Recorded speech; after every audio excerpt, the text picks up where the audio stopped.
to Talk LFC Podcast, an independent podcast for Reds by Reds. Be sure to hit that follow button.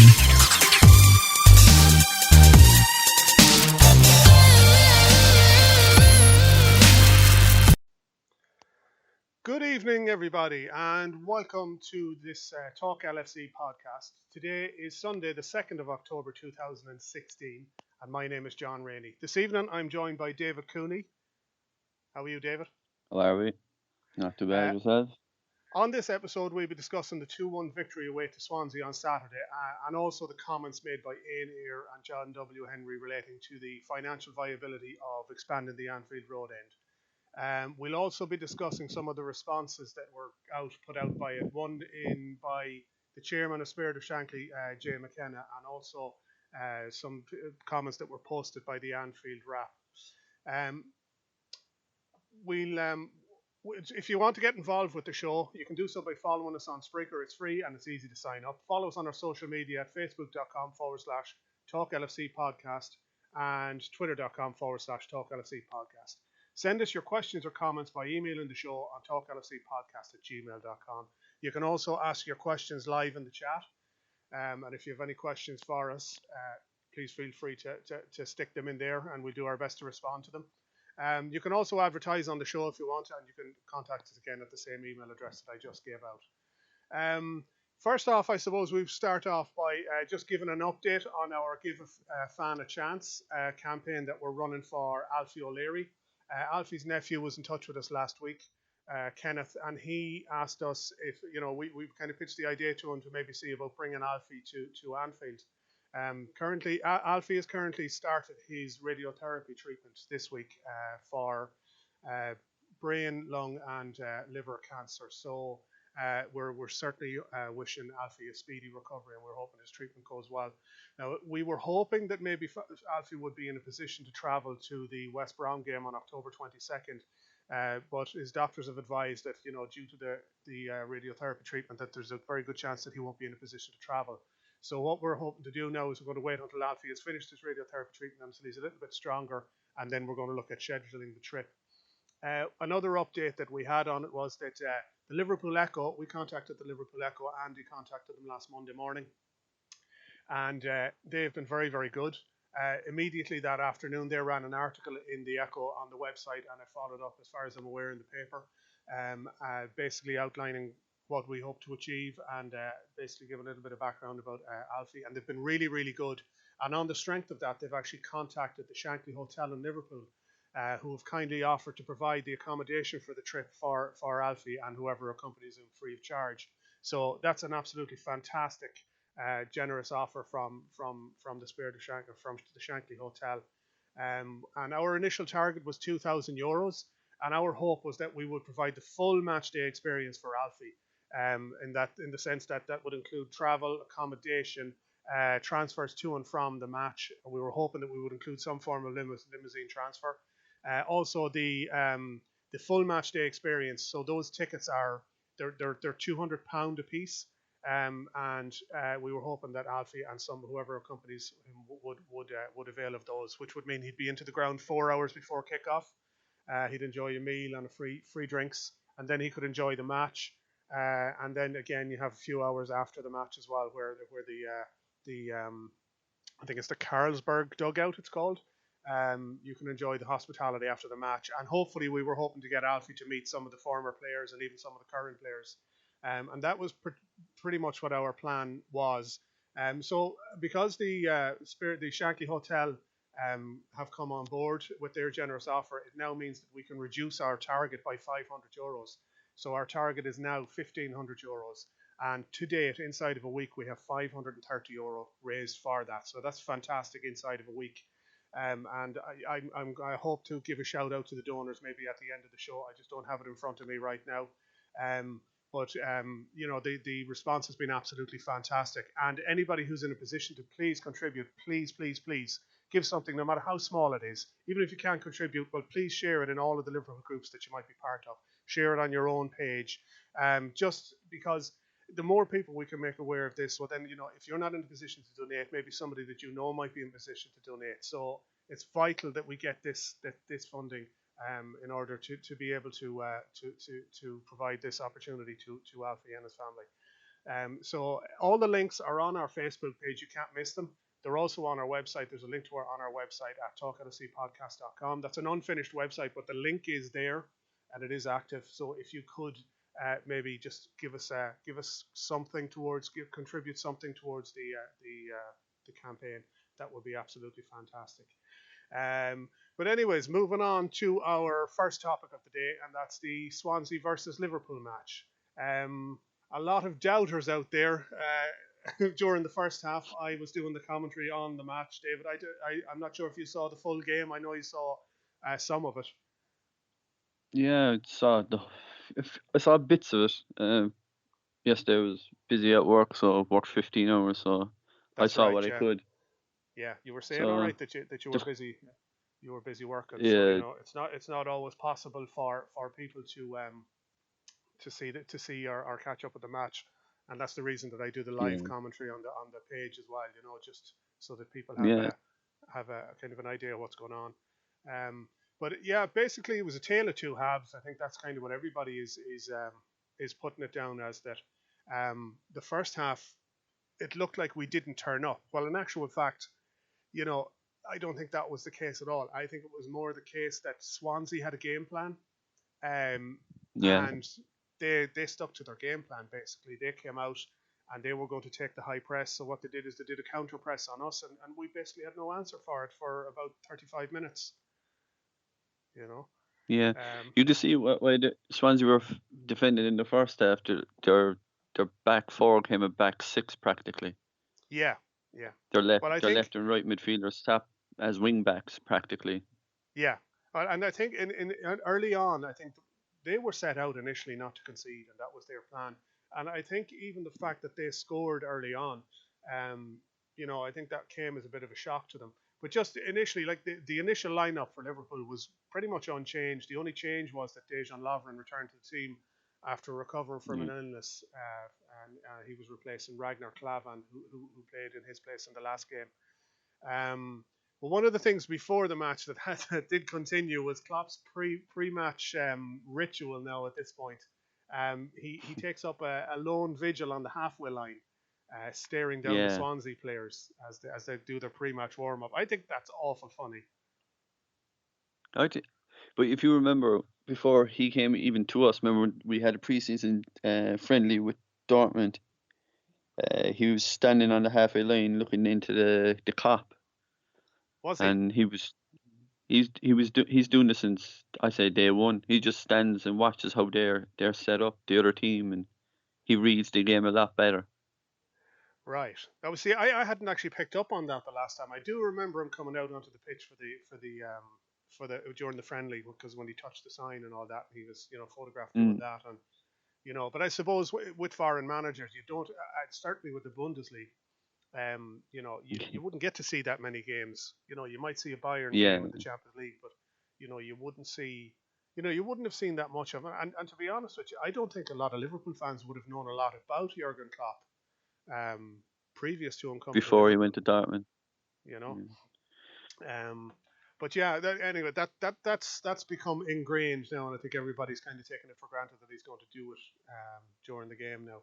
But just getting back to the game, just I think, as I said there, I think Swansea's goal on 8 minutes was just as much a shock to them as it was to us.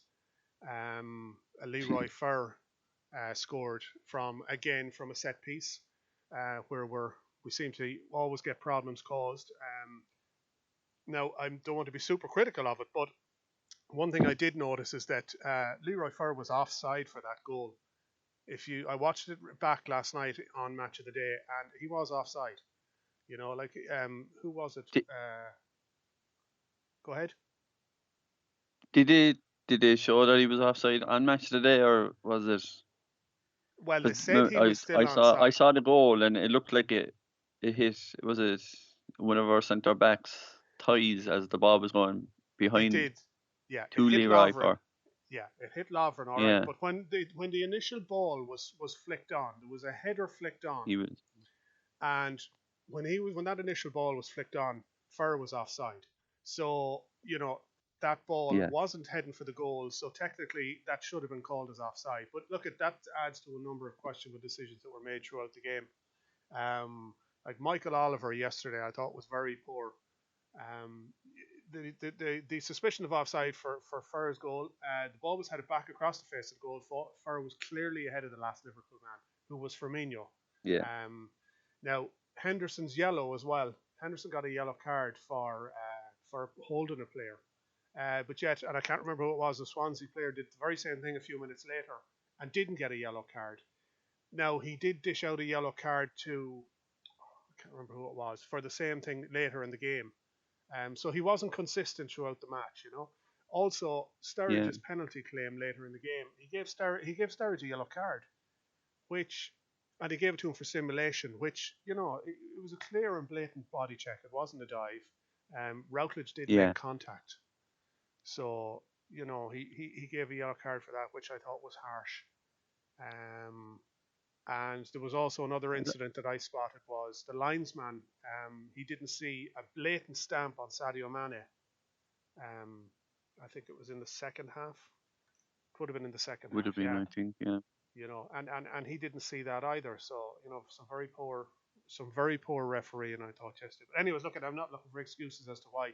Basic fact is we conceded a goal again from a set piece, which is Yeah. something that it needs to be addressed, and I think Klopp is trying to address it. You know, We seem to get lost in set pieces, especially corners. I think what happens is our centre backs start ball watching rather than watching their man, yes, and yeah, they and lose actually, track of where they're going, and then there's two fellas on the back post, and then you could usually when the corner is being played, you have fellas on the front post, and they get lost as well because they're watching the ball, and we get caught that way exactly, in a and lot of actually, games. what you mentioned there, match of the day, picked the bones out of it last night. That's how I saw the replay as close as I did, and they singled out Henderson for criticism. Actually, they said that Henderson was picking up Leroy Fer. And basically, when the ball came in and was headed back out, Henderson gave up on it and started to head back out the pitch. I And thought it was Milner that lost him. well, according To me, to it looked like Milner anyway. well, they were blaming Henderson. They were saying Henderson was on him and was picking him up. You know, Yeah. so he was basically left unattended. Regardless, anyway, you know, the job wasn't done for the goal, and we did concede. Now, again, I don't blame Karius for it because it was a goal mouth clearance. Do you know what I mean? Right? Really, he hadn't much hope Yeah. for it. But just in general, I thought we were very poor in the first half. Swansea played us at our own game. They pressed high up the pitch. Having watched the whole game, particularly the first half, our passing was terrible, and we gave the ball away an awful lot. And also, Swansea forced us to go backwards a lot in the first 30 minutes, so we weren't getting that many balls forward. Yeah, And any ball, we were playing backwards to go forward. yeah, exactly. And any ball that we did get forward, our final ball was terrible. You know, we'd get to their Yeah. 18-yard box, and then we'd duff the pass, or um, Brings you I back thought, to the Burnley game. yeah, exactly. You know, we got to a certain point, and then, but the one thing and the one consolation you take from this is the fact that we were two different teams in the first and second half. You Yeah. know, but our first shot on target, when you think about it, right? Now, as I said, the second half was in complete contrast to the first half because we came straight out after the kickoff, basically piled on the pressure. But our first shot on target came in the 47th minute with Firmino. He fired from outside the box. So, and it took us a further 7 minutes to score. Firmino's goal came on the 54th minute. It was from a Coutinho free kick that came back off the wall. And Henderson was sitting on the edge of the area waiting to pick up the ball, and he basically played the ball over the top for Firmino to head home. It was It was a lovely deaded ball. it was perfectly weighted onto his head. He didn't really have much to do with it. And if you see the replay, I don't know, did you see the replay of the He goal? nearly missed it. It came off the side of his ear by the looks of it. You know, but look, We I need a don't bit care of how luck. they go in. Yeah. You know, as you were going to say But there, we need a bit of luck. You know. if we look at the season we came second, the year that we nearly won the league, that it was a couple of years back, that a lot of the games that we were in a losing position, we either went on to draw them or win them. They're Yeah, the type of games that will win you the title. Coming exactly, from exactly. a loss and getting something from it, we need more of those games. Like the Yeah, Burnley game, we could have done something in that game, but you have days like that. But we need to, as you saw the last couple of weeks, we've improved. Then we hit yesterday, started off slow. It could have been the trip down as well. It could have been anything. The yeah, trip down to Wales. yeah, But yeah, they're professional footballers. They're getting paid enough. They should know. exactly. They have more consistency. I'd love to know what Klopp said at halftime because if you like, I'd say it was a tale of two halves, and Milner said it in his after-match interview that Klopp was angry. So if he said Yeah. Klopp was angry, I know they call him boring James Milner, but if he says Klopp was angry, I have a feeling he was angry. But as you said, it epitomises what Liverpool are about this since the Burnley defeat. It seems that we've kicked into a higher gear, and we're not willing to sit back and let teams come at us. We're going to go back at them, which is what we did. You know, and We're to more of be a honest, team now. exactly, exactly, and like I thought we always looked like scoring in the second half before Firmino equalised. Which was great. And actually, he's now, there's a statistic came up on Match of the Day last night that Firmino has now scored more Premier League goals than any other Liverpool player since the start of last season, with 13 goals. You know, Mhm. so that's a good stat. The only the only thing we got Firmino in, the only thing I thought he was lacking was his pace. But he's timing his runs better now. Yeah, most definitely. I think he's You come know, to he's he's come to he's started to realise the pace of the Premier League, and he's yeah, adapted to it.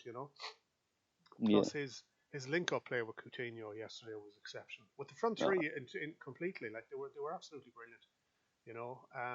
I was a bit disappointed with Sturridge yesterday. I thought he was just maybe half a second too late with everything. You know, um, mm.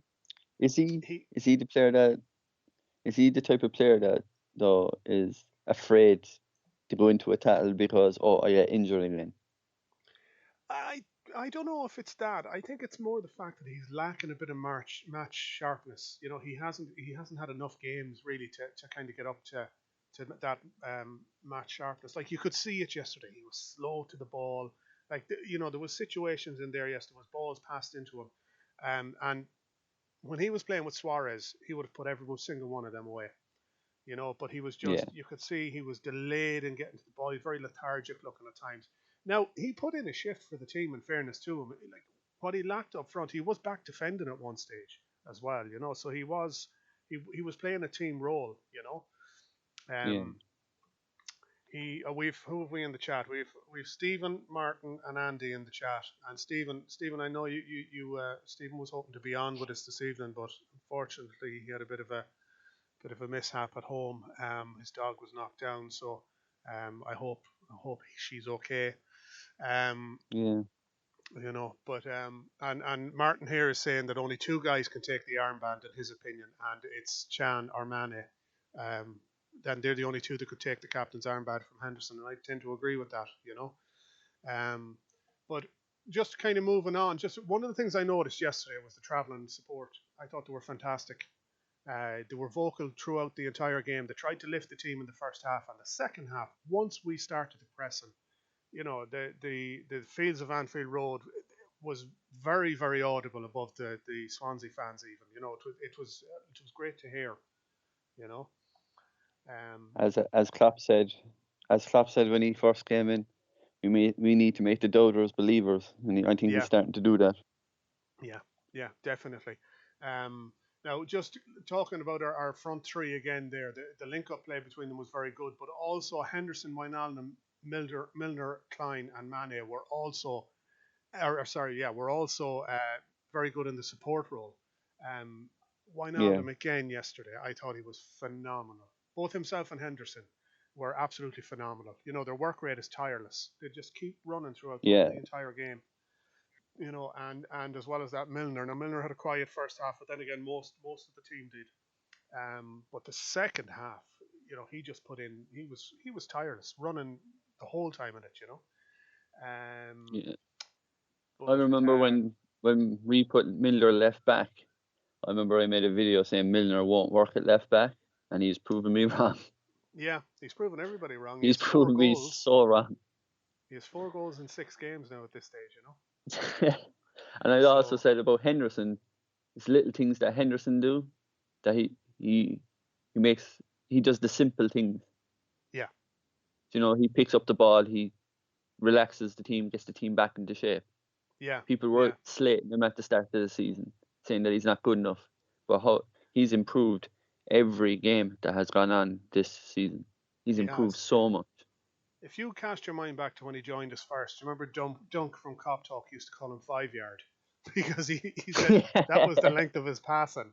He would only pass the ball 5 yards.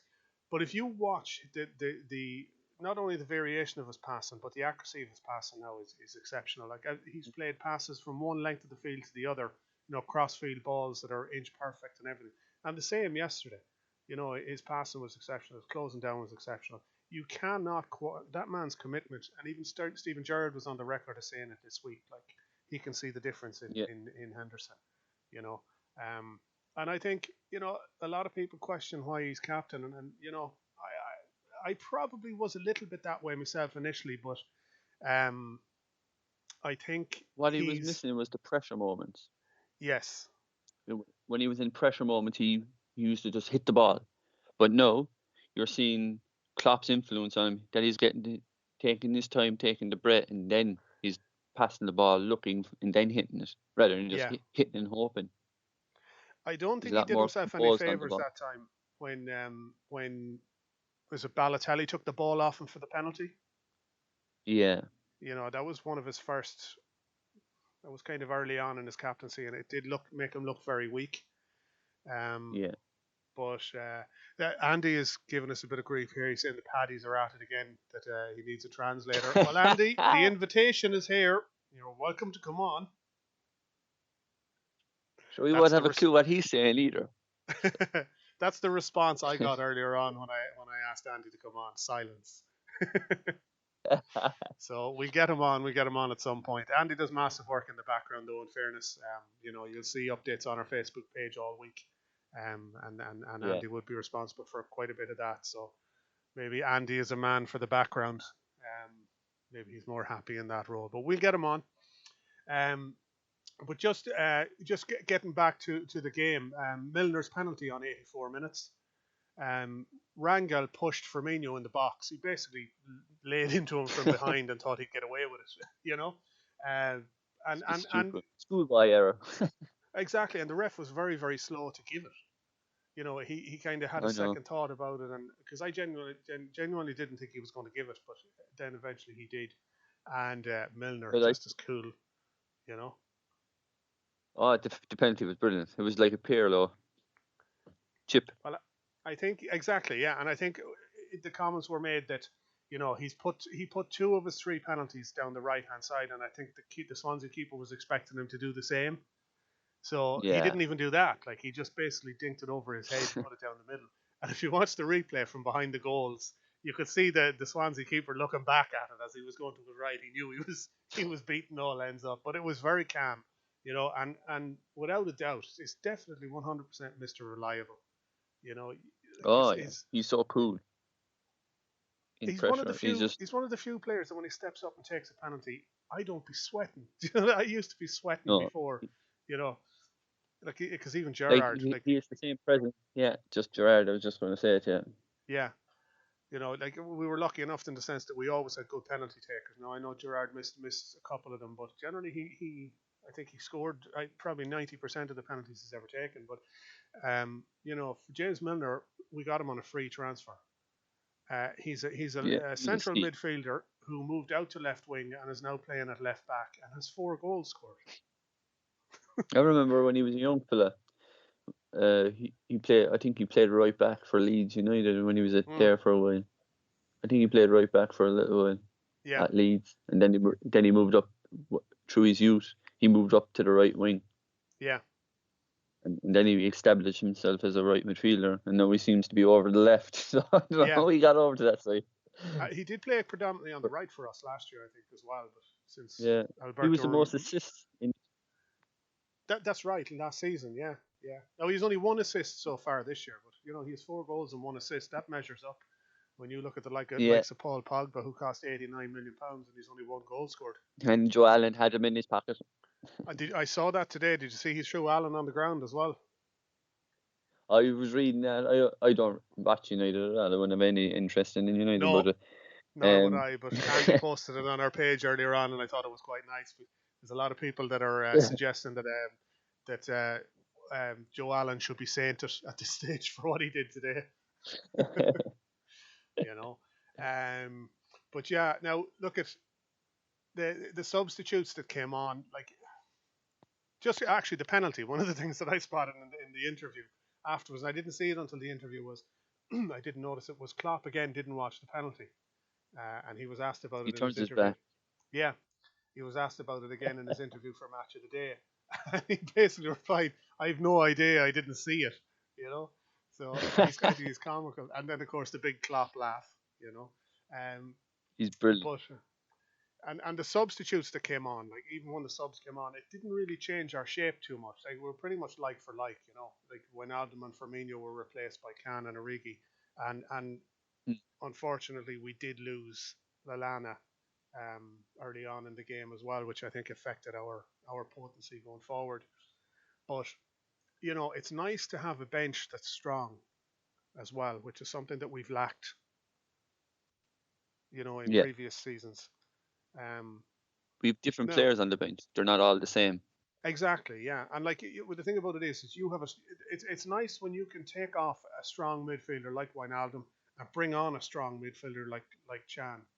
You know, Yeah, um, Firmino and Origi, I know it's not a like for like replacement, but the thing about Origi when he comes on is he brings a lot of he energy was. and a lot of running with him. So he tends to make tired defenses work harder, which doesn't always work. Yeah. Um, Now, I don't know, did you see this from yesterday or not? But Karius was in for a lot of criticism um, over his Oh, I saw performance. that. I saw it on social media. You know, It's silly. it is like he has only 2 games It's played, and people are already yeah, calling for Mignolet to be back in. yeah. Um, It's it's it's madness, madness. it is. He's made 3. I want not necessarily mistakes. There was 2 balls that he went to punch and didn't get, and yesterday there was a ball that he should have come for that he didn't come for. But like as I said already, and I've answered comments on this earlier today, it just annoyed me so much. I just thought to myself, these people, are they really calling for a guy who's only played 2 games? We've had strikers Yeah, join us, and they wouldn't score for 10 or 12 games, and people were still wanting to give him a yeah, chance. So, calling two yeah. people, calling him after 2 games, is complete and utter rubbish. Um, he's only a young lad. He's still settling into his position at a new club, so give him the benefit of the That doubt. was was that his first Premier League game? No, he played against Hull as well, didn't Oh, yes, correct. Yeah, he? Yeah. He played against Derby in the first cup game. That was his actual Liverpool debut. But yeah. he did play against Hull last week. And to be honest with you, the people that are talking about him being taken out of the team now are they're crazy because what does a goalkeeper operate on? Only confidence. And if you pull a goalkeeper out, Yeah. you're going to knock his confidence straight away. You know. If you look at the centre backs for the last 2 games previous these, they were different. Yeah. So he had a new centre back in front of him in this game. Yeah. So obviously Exactly. communication might have been off in that game. So Maybe. he's been injured for this length of time. Yeah. Do you know that He kind of need, way? So he needs a run in the team, same as anybody else would. So calling him after 2 games, I think, is absolute lunacy. Give him a chance. Let him prove himself. Give him 8 or 10 games, and then maybe we can see what he's like. yeah, And the way I look at it is, Mignolet was costing us goals as it is, so we've nothing to lose by putting somebody else in. You know, yeah, um, there was one situation towards the end of the game yesterday where they could have equalised. It didn't happen, but look at we as you said earlier on, it's times like that where we ride our luck and get away with it, and that's what we need to happen. Now there's a lot of people talking about us being Premier League challengers and that, and while it's still way too early to tell, it's performances like that make Premier League winning teams. That can go away and grind out results, come from behind, to win games, and just kind of pick up points on the road where really 2 years ago, if you looked at that result, we probably would have lost that game 1-0. 100%. And I just This reading year, some. Yeah, go ahead. this year, the Premier League, from say 1st to 8th, is going to be wide open. Yes. It's not going to be one in a month before the league is over, or there's going to be a team 7-8 points ahead at a certain time. It's going to be close the whole way through the season. Yeah, agreed.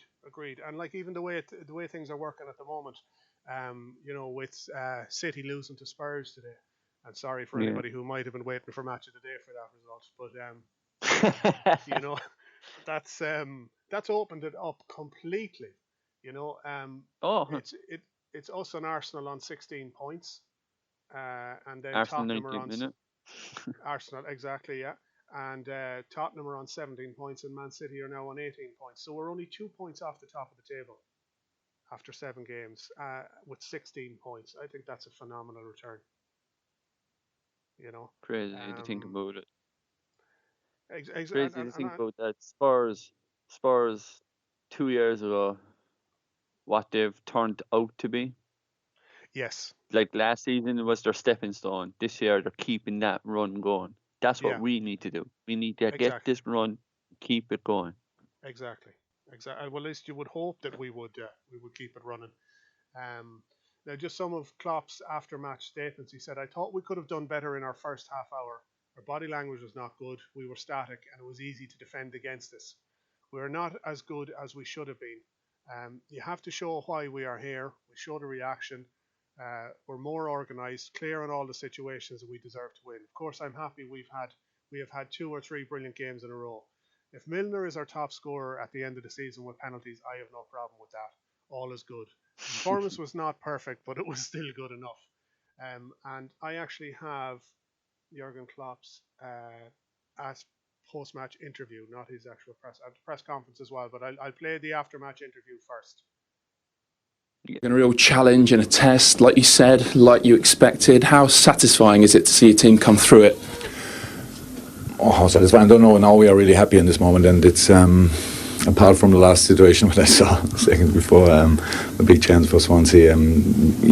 Second half was like the whole game should have been, and so we are really angry about ourselves with the first half, because body language was not good, too late in mind, all that stuff, but it's like it is. I think the Swansea goal maybe was offside.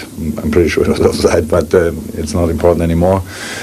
So it's 1-0 down. Nothing else happened in this first half. It was not far away from our best performance, but we showed a reaction in the second half, and that's important.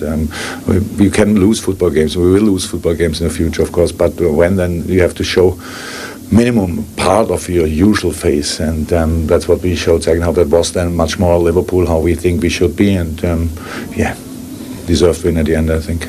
How did you get that reaction? How did we start to see the Liverpool you expect? Yeah, because we can do it. So that's the first thing, because the players are able to do it, they're able to react, and you can accept a situation, or you try to fight against the first half if you want. We try to use it as a kind of warming up. So, but unfortunately 1-0 down, but nothing else happened. So we were not here for scoring 1 goal. We were here to perform and to get a result. And so it was clear that we will try everything. Everything can happen in the second half. We were not brilliant in the second half. We were only much better. And we forced them. We gave them a lot of more difficult questions in the second half than the first half, and so we could score. How good a side are they? Who? Swansea. Good. I have to say it is good. It's not first half. They played football, and but look, you're always as good as the opponent let you be, and should not be that easy to disturb our build-up, but it was static. So our build-up was static. They only had 4 high players in kind of formation and made something like high pressure. And we've because we had no orientation, we are not really awake. It was we were static, and so it was easy to defend it, and we shoot long balls, and it makes no sense. I couldn't see really counter-pressing situations, so that was a big difference to last game. That's what I said. Things like this can happen. You play at 12:30, so that's different. You play at Swansea. They created a wonderful atmosphere here, so you could see it's really important for them, and we had to show how important it is for us. And the second half we showed it, and so it's all good now. It's 4 Premier League wins in a row for you. Significant, or just this base you've been talking about adding to? Well, the thing's what we had to do. That's how it is. I think before all games we won in the last 4 games, we always expected from ourselves that we should be close to win it. You know, we can never be sure that you will win, but you need to show that you are close enough and you are good enough. You can win it, and you always have to accept the things of football. Post, bar, inside, outside, good goalkeeper save, all that stuff. But you need to show every week that you are really ready to fight for a result. And so we did it in these games. And so I'm fine with 16 points after this. Now going with 16 points in a national break, and now all the players are all over the world. I don't like it, but it is like it is. And then hopefully they come back all healthy. And then we start again. Lastly, how's Adam Lallana? Came off early today. Yeah, we've one or 2 problems. Adam has a groin problem, and Dejan Lovren too. I'm pretty sure they both cannot go now to national team. Then we need further assessment, and we will see what they have exactly. But hopefully they can use the time. And that was Jurgen Klopp giving his after-match comments yesterday to Sky. He seemed happy enough, anyways, with the game. He was, as I said, he was angry at half-time, but he said he'd take the result, you know. And as we said already, you have to grind out results like that, and that's how you win league titles, you know. And Manchester United have proved that that's how it has to be done if you're to win titles, you know. But moving along, I suppose our next topic up for discussion this evening are some of the comments that were made by both John W. Henry and Ayre on the expansion of the Anfield Road end, the stand there. I don't know if you've seen this or not, David. There was 2 articles came out this week, basically to take the air out of the, you know, take the air out of the balloon of the fans that, you know, been on such a high after such fantastic results, and next thing these 2 have to come out and bloody throw a spanner in the works over it. As they do best. Yeah, I'd always question people's timing on stuff like this. Like, these guys are the masters of PR. You know, they don't do things by mistake. Like, this wasn't an accident. This is done for a particular reason. Is it a hint that they're going to be putting up the tickets? That's what a lot of people's suspicions are. Now, a couple of people have addressed this. The Anfield Wrap did a very good article on it, and they do pick the bones out of it.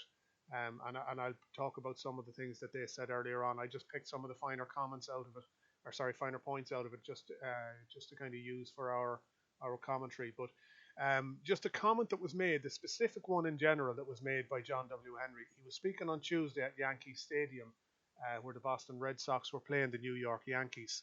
And he said, I don't know if there's a next step. And this is obviously about the Anfield Road expansion, because ticket prices are an issue in England. He said that may foreclose further expansion. We'll have to see.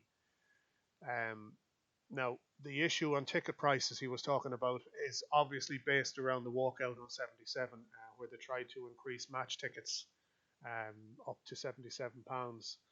And then comments from Ayre, which was, I think, the day before. He had a couple of things to say to the Liverpool Echo, who ran the article. He said, the way we managed the main stand expansion was great, and we will continue in a similar vein to be cautious and not promise anything until we are ready to deliver. And this he said, speaking to the September issue of FC Business magazine. So this is a very business-orientated conversation that he would have had. He said, we will come along with planning if and when we have the right design and economic model. Once we have these parts in place, we will let people know. So the key word there is economic model. The owners now there is a design. So the design was the outline plan and permission had to include a design, so that's been submitted, and that's actually on the Anfield Wrap. The design is on the Anfield Wrap page, which I'll post a link in the show notes after the show. Now, what he said is the owners have made a shrewd investment in the main stand. It is a healthy economic plan that means we retain our Anfield home, enables us to pay back the cost very quickly and lift revenues to invest into all areas of the club that helps us to win football matches. Now, those last two comments are key, and I'm going to pick the bones out of those in a minute. And his last comment then was, we have the right corporate level offerings now, and that's another key point. The magic number for capacity is different for different clubs. For the big games, we could sell Anfield twice over, but we have to get the balance right. Now, those comments there are based on finance. If you look at it, it doesn't say anything about trying to reduce season ticket waiting lists. There's nothing at all mentioned about doing anything for the fans. Now, just some facts about the Anfield Road expansion. The plan would bring the stand capacity, the current Anfield Road stand capacity, from 9,074 up to 13,860. So that'd be an increase of 4,786 tickets, or seats, I should say.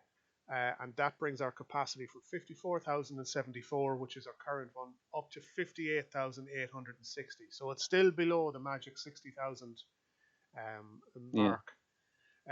Now, there were some comments made by Spirit of Shankly, and I'll get onto those in a few minutes. But just to give you some of the points that have been raised about this, is that the walkout on 77 resulted in the turnaround on some ticket prices, which meant it would have only resulted in an increase.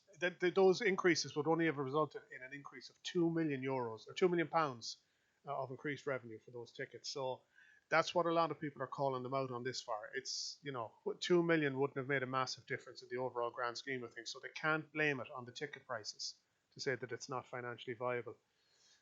What people are forgetting is that while this looks like a victory on the whole, and this is the 77th walkout, 77, some ticket prices have still increased by between 15 and 25%. So, while they're bitching and moaning about ticket prices and about the need for them to go up, they've still managed to increase ticket prices. So, and a lot of groups are calling this a victory when it's not, actually. In fact, there are some tickets that have been lowered, but they pale in significance compared to some of the tickets that have gone up in price. The new stand, the earnings from the new stand this year looks like it's going to increase the revenue by 25 million per season, which means that it'll have more than paid for itself within the 5 years, as the loan given to the club by FSG is 115 million. So if you look at that over 5 years, 525 is 125 million. So it'll be actually more than paid for itself for that 115 million pound loan. And you have to the naming rights as well. And the naming rights as well to come in. Now, the main stand, and also what a lot of people are not even realising in this, the main stand only consists of 3,100 non-corporate seats out of the total 8,500 that were added. 2,000 of those 3,100 tickets went to the closed season ticket waiting list. And 1,100 of those then, the remaining 1,100 were made available to those who paid for the club's membership scheme. So out of the 8,500, 5,400 of those tickets are corporate tickets. Money.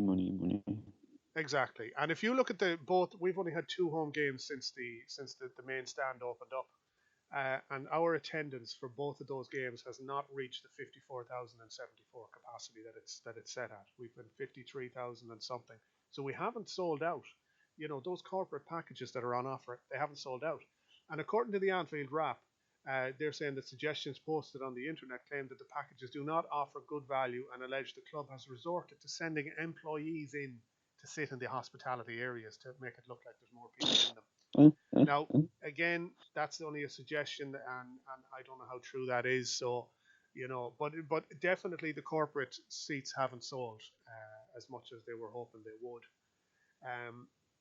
Now, also the suggestions, the Anfield Road stand would not offer the same level of corporate seating, and the vast majority of tickets would go to the general admission, and to season tickets. There is no provision in the plan for corporate tickets, but there is some provisions for apartments to be built within the stand. So they do stand to make a bit of money from them maybe. And it also looks like the turnaround on investment in the Anfield Road expansion would not repay itself quick enough. So that's really what I suspect is going on, because and that wouldn't warrant them going ahead with it, because it estimates that the Anfield Road development is going to cost us somewhere in the region of about 70 million to complete, which would mean that the revenue generated from the extra seats, it'd take 12 years to recoup the investment at that rate. So it's not quick enough in their eyes. Now there's Maybe this also, is their way out of not doing it. well, this is my point exactly, and that's the reason. Like, those two comments are very, very closely timed. Like, this wasn't, as I said already, these guys are masters of PR. They don't put things out by mistake, and they certainly don't have two people saying it by mistake. The fact that Ayre said it, and then John W. Henry said it within a couple of days. Why would he be bringing up that at a Boston Red Sox game in America? They have no interest. Yeah. They'd have no interest in it. So I would question the time, and there is another reason behind this, and I think they're trying to justify. They're afraid of the backlash from the fans, and I think they're trying to justify their reasons for not doing it. What would you think on that? Yeah. Now there's another statistic. Yeah, sorry, go ahead. If the expansion, if they did the Anfield Road, how many of those tickets would actually go the season tickets? How many of those tickets will go to Liverpool fans, admission to the ground? My question is, how many tickets would be given to the away fans? Because that's the away end. Well, that's it, because you have to give a certain proportion of your attendance to away fans. So and because And how the much away tickets would they fans, be? well, exactly, because away fans tickets are capped at £30. Yeah. So they would stand to lose money on that too. So if they have to give a portion of them to the away fans as well, that is the issue as well. But if you look at it this, right, we have 28,000 people who've paid to continue to be listed on a closed season ticket waiting list. We have over 100,000 active members who pay to have access to the ticket sales. Not increasing the capacity solely due to the speed of commercial return is unpalatable enough, but from a company sat on a 0.9 billion of capital gains earned from supporters, it's reprehensible in my opinion. And that was the person who made that statement was Johnny Milburn, and he wrote that article on the Anfield Wrap, and he's hit the nail on the head there. It's not that there isn't there is a demand for tickets. That's not questioned. It's the fact that there isn't enough, I think, of a financial return in it for them to continue with it. Yeah. And Jay McKenna, he's the chair of the Spirit of Shankly. He was quite vocal earlier on on Twitter when this came out. Some of the tweets, I'll just read out some of his tweets that he made on Twitter on, I think it was Wednesday. He said, "This is nonsense from the owners. In all discussions on ticketing, the Anfield Road end was still up in the air and not related to pricing." So, that's something that wasn't even on the cards for discussion at the time. He said the owners seriously want to blame ticket price protests. Laughable and doesn't stack up financially to say. Excuse me. And then he said, so John W. Henry suggests no new Anfield Road over a couple of million in ticket prices. It's a strange business model. And that's where we talked on the €2 million earlier on, that they would profit per season by putting up the tickets. Now, what he also said was, he said, just on the quote he said about the Anfield Road, maybe not going ahead due to the ticket price protest. They never committed to it anyways, just outlying planning permission. So this would be a convenient out for them. And he's right. He said that, they haven't actually signed off on the plans. And they don't have to sign off on those plans for another 12 months. I think they have to accept or approve those plans by September next year. So they have another year. So they're getting their excuses in early. It won't happen. Well, it's certainly the noises that they're making certainly doesn't instill confidence in anybody who's hoping that they will do it. He said in all discussions we had on pricing, the main stand only stacked up financially due to the hospitality. They said any new Anfield Road wouldn't have this, so it would always be a more difficult proposition. Yet they tried to say you can have cheap tickets in there. This was a way to excuse the high prices they originally wanted to charge in the new main stand, and that's my point from earlier on. He's just reiterated there that while they did get pulled on the £77 ticket, they still got away with increasing tickets across the board. Oh yeah. Now he made three final tweets. He said, are we really to believe the club can't build a stand that would cost tens of millions of pounds because they can't make an extra 2 to 3 million a season? This also ignores that we have said let's talk about how it can be funded, including supporters in return for a stake. Now that's some of the things that he's been talking about, and I think this is something that Andy from Red Road to Anfield would certainly be interested in his comments on this, because fan funding of the stadium, fan funding of buying out the Liverpool Football Club is something that Andy holds very close to his heart. And his last comment was, or that the new main stand will be paid for in a maximum of 5 years. There are ways and means if they want to make it happen. So they're the comments from the Spirit of Shankly Supporters Union chairperson Jay McKenna. He he won't be there in 5 years. FSG won't be there in 5 years' time. I agree with you in that regard. Yeah, I agree with you. And the And thing this about is it is, this is their this is why they're stepping back from doing this stand. There's something that we don't know about. There's something's going to happen in the next 12 months in regards to Liverpool Football Club. This is what I think now. There's no proof in this. But what I feel is there's something's going to happen within the club, and I don't know if it's going to be sale or majority stake or whatever, but there's something going to happen. There's a reason why they won't sign their name to say they're going to build onto that stand. Just like the COP, they're saying that they won't expand the COP because there's no financial gain if they do that. It would take them many years to get it back. Yeah, I agree with you. I genuinely don't believe with the 5-year return, they do stand to make their money back on that. And basically that money was supposed to be it was an interest-free loan that was given to the club that From would them. be repaid as part of the sale. But like this stand is going to repay itself in 5 years. So how many stadiums would have that It'd be facility? even shorter than that. If they get the naming rights, how much are they going to get for the naming rights? Yeah, exactly. Well, naming rights aside, even the revenue alone from the ticket sales will pay it off on its own inside of 5 years. But if you add in, They're going to as get you it back said, 3 times. naming rights, huh? They're going to get it back 3 times more than they put into it. 100 million. How much was it in total? They paid 300 million for it, and it's currently valued at 1.13 billion.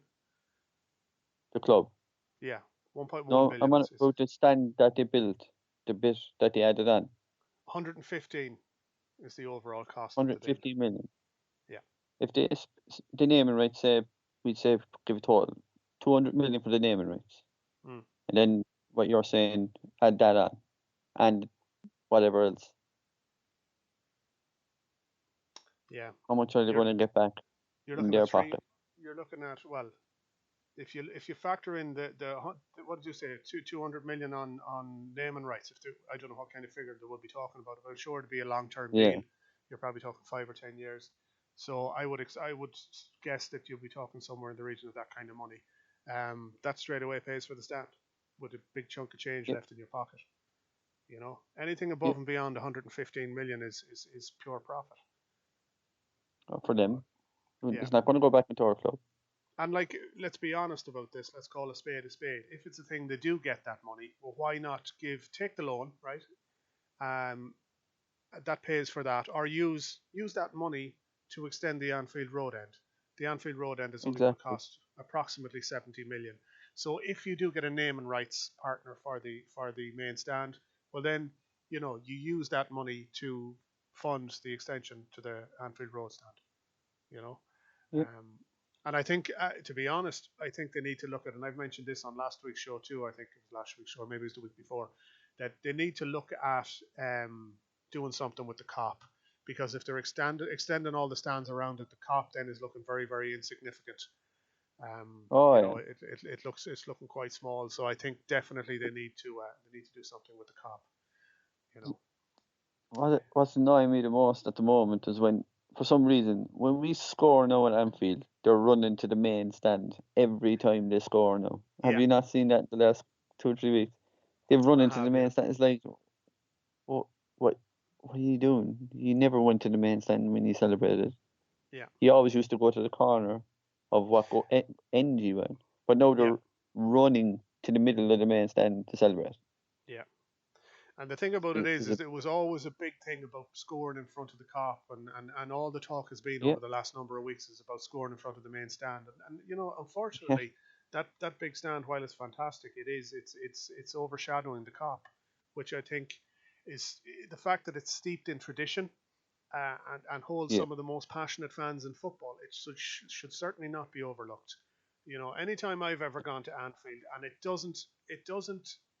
doesn't diminish every time I hear it. It's the same feeling, and I'm sure you feel the same way. That once the cops start singing "You'll Never Walk Alone," the hairs on the back of your neck just stand up. You know, Yeah. and Like, uh, I think to overshadow that passion and that history, and I think it's a crying shame, and I think something should be done about it too. But oh, unfortunately, there is no plan at the moment to extend the COP. The plans, and as I said, I will post the link. And actually, I think I have the link here for the Anfield Wrap. I do. I'll post the link in the chat here, and I'll also post it in the show's description afterwards, for that article on the Anfield Wrap, just so people can have a read of it. It was posted on September 29th, so 3 days ago. And there are plans in there as well, that shows the extension to the Anfield Road end, and what they talk about doing. Now, there are some very, very interesting facts in there. It's a long article, but it's certainly worth the read. And the pictures of the plans are also there too. So, read it from start to finish. It's definitely a good read, and the facts are there.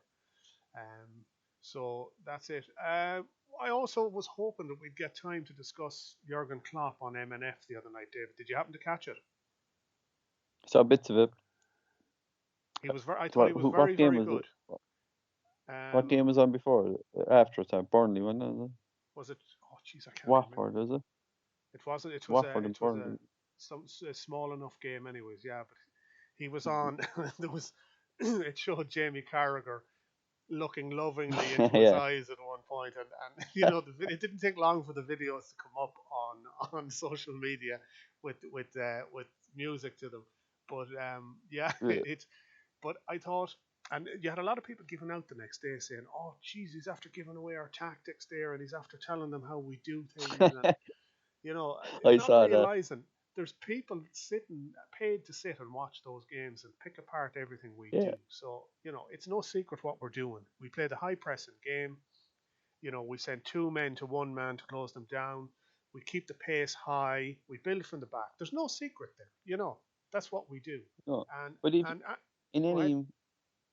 any of his matches, Klopp is hardly going to go into a game with one plan. He's going to have a backup plan. And he's going to have a Exactly. backup plan for that plan. Exactly. And no manager worth his salt should be going into the match with just one plan. And that was where we Oh no. lacked with a lot of cases with Brendan Rodgers. When it didn't work, we had no plan B. And that was proved a lot No, of it the was we hoofed the ball up the field. exactly. And apologies if you can hear me pouring a drink here. Have to keep the old vocal cords lubricated. So that's the level of standards that we're at here. I don't have anybody here that can provide me with drinks. I have to provide me with my own. Unfortunately, we're not like the Red Men TV who can get interns in to do things for them. And just something else I wanted to mention: we're trying out a new podcasting software at the moment. So apologies if there's any irregularity in the sound. There shouldn't be. This should be an improvement on the previous software that we were using. But this new software has just taken a little bit of time for me to get used to. So hopefully we should have a better quality of sound and everything after this. But anyway, sorry, David, about that. I digress. Going back to Klopp on Monday Night Football. He went down a treat with everybody. Even the Man United fans were jealous of him, you know. Yeah, but he's like that anyway. He's a genuine person. You know, there's no bullshit. He's not Mourinho. You know, No. Mourinho's arrogant. We all know that. Yeah. And Klopp he is doesn't just make like us. excuses. Do you know what I mean? And one of the things that I absolutely loved about him was the fact that, you know, he said and this is, you wouldn't hear Mourinho making this type of comment, nor would you hear Alex Ferguson making this type of comment either. He said to, I can't remember who he said it to, I think it must have been BT Sport. He said, when we win, it's the players that deserve the credit, but when we lose, it's me that deserves the flack. And that kind of epitomizes everything about Jurgen Klopp, is that he take the blame for the faults of the team, but he gives the credits to the team when they perform. You know, and that's just, it proves the class of the man. You know, it's his method that he puts into the player, and and he trusts the player to go out and do what he asks them to do. Yeah. Because I don't want, like, if I was a player and I play for Liverpool, and I had him as a manager, and I was playing shite, I'd be afraid to go into the dressing room. That's for sure. When you see how passionate he gets, there was a footage from the game last week that was taken from the sidelines when James Milner put in a tackle almost beside Klopp. Well, you'd swear James Milner was after scoring a goal. He celebrated that hard. Yeah, celebrating. Yeah, I saw that. You know, when you have a man that's that passionate about football, you know, and that passionate about his team and what they're going to do, yeah, you know, it's infectious, and that carried on to Monday Night Football the other night. It's just, you know, he was a breath. It was like a breath of fresh air to listen to on the show, because he was honest. He talked about his time in Germany. He talked about his tactics in detail. He even took over control of the board from Jamie Carragher at one point. You know, the little board they have with all the little graphics and what have you on them. And he was pointing things out on the table, and he basically went through the entire setup and said, in this situation we're trying to do this and we're trying to do that. And he even discussed the frailties that we have at the back and what kind of a system he's trying to get them to play. You know, and that, you know, who's responsible for what. So, like, he did give away. And his comments about the number 10 rule. Yes, yeah. Nobody knows what the number 10 is.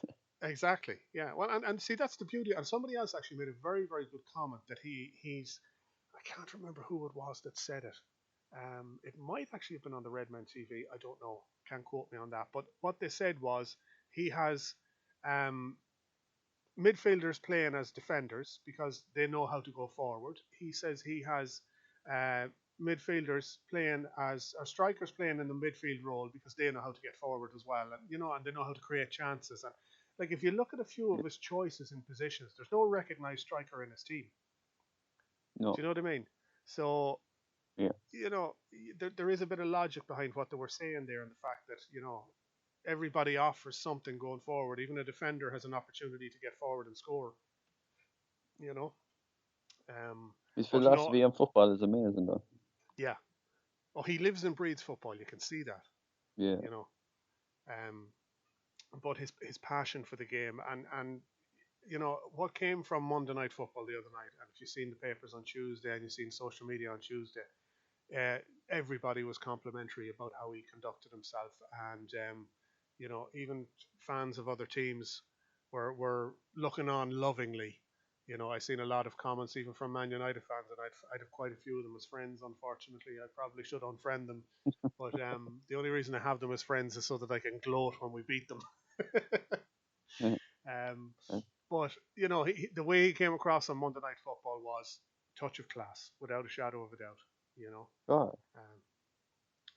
So I think that we've covered everything that we were going to have up for discussion this evening. So I think we'll end the show there on a positive note. Thanks for coming on, David. Another thing. Yeah. Another thing he did say as well, that if his clubs were Mainz, is it Mainz, Yeah. Dortmund and Liverpool, he'd have there were the three clubs that he'd be happy with. Oh, But absolutely. is Yeah, he he did. staying? Is he going to be staying around?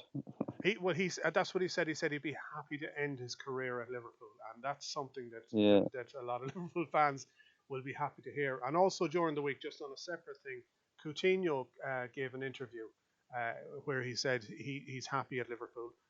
He loves the city. good. His family are happy here, and he's loving the football he's playing. So, I know stories have come out today to say that Real Madrid are supposed to be keen on bringing him in January. So look at You, if he's not but the thing with Coutinho, he's not the finished article yet. That's the only no, thing I'll say about that. He's a good player. He's brilliant, but he's just but not the finished article yet. he's starting to show signs of his quality Yeah, at this point. He was missing for the first half of the game yesterday, but in the second half he was absolutely phenomenal.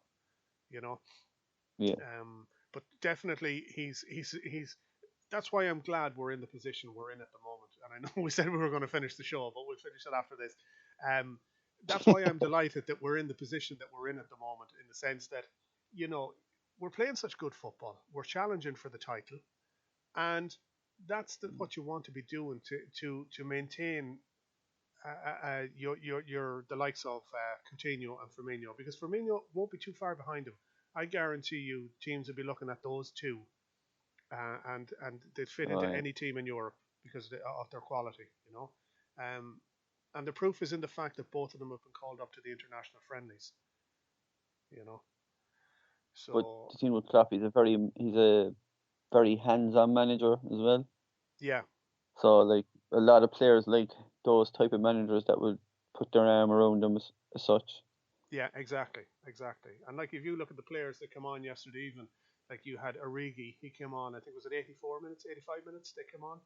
Like they only played 5 minutes, but yet they got just as big a hug as anybody else coming off the pitch because I posted on Yeah, our Facebook page yesterday Origi getting the hug. There was a photograph that Origi actually tweeted it himself, a photograph of him getting a hug yeah. from Klopp. So the fact that he's tweeting about it means he's obviously over the moon about getting the hug, you know. Um, Yeah. but yeah, no, there's a good feeling around. I have to say, there's a good feeling around Liverpool at the moment, and you know, it's too early to be talking about challenging for the title, but we certainly are up there with the performances we're giving at the moment. And of course, we're breaking We're in the now right for road. the. We are absolutely. Of course, there's no game this week because we're breaking for the um, for the international break, The born in there. and Yeah. exactly. And our next game, I think, is Saturday week. I think it's Saturday week. I should have looked at this before the show uh, against United. It's So Monday night. is it a Monday night game? So it'll be Monday. It'll be Monday Monday week. night So game. I presume. I'm going to Reno look it having up a here wah now. wah about Yeah, he's getting the excuses in early. it. That was one thing I noticed. He's saying that it's a poison chalice. Is that what he said, or something like that? Something like that. He made some comment on it. Our next game is on October the 17th against Man United at 8 o'clock on Monday night, and that is on TV. As far as I'm aware, it's on Sky. Yep, Um, Monday night football. Monday Night Football. So, and actually, our next 5 games are televised, either on Sky or on BT. So that's pretty much it.